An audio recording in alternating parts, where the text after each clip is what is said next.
In today's video, I'm going to teach you how to enable Elementor Safe Mode. This mode is a handy tool when you're trying to troubleshoot issues on your WordPress website. It's designed to help you identify and resolve any conflicts that may arise without impacting your users or the appearance of your website. Let's start by explaining what Safe Mode does.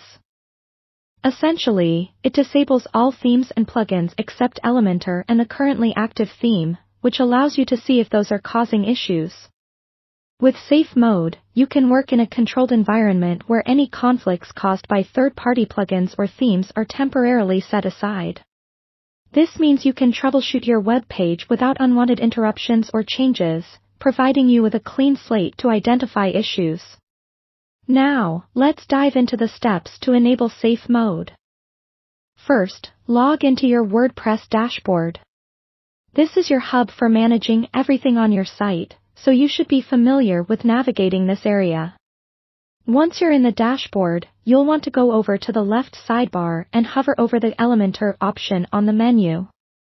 In the drop-down that appears, click on Tools. This is where you'll find many of Elementor's features that can assist in troubleshooting and maintenance. On the Tools page, you'll see several tabs at the top. Look for the one labeled General and click on it.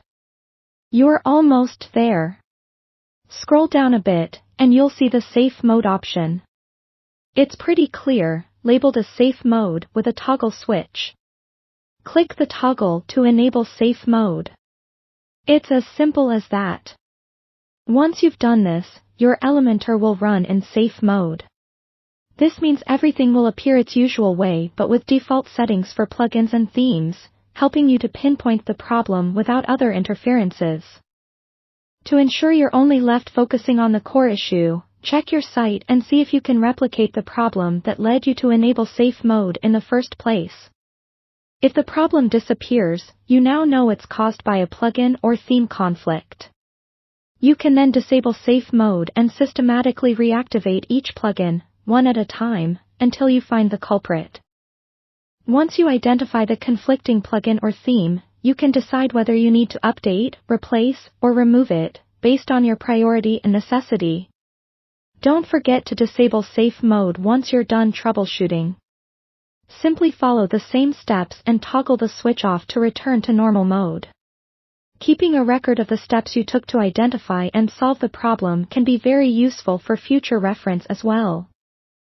With these simple steps, you've now successfully enabled Elementor's Safe Mode, allowing you to troubleshoot effectively without unnecessary stress.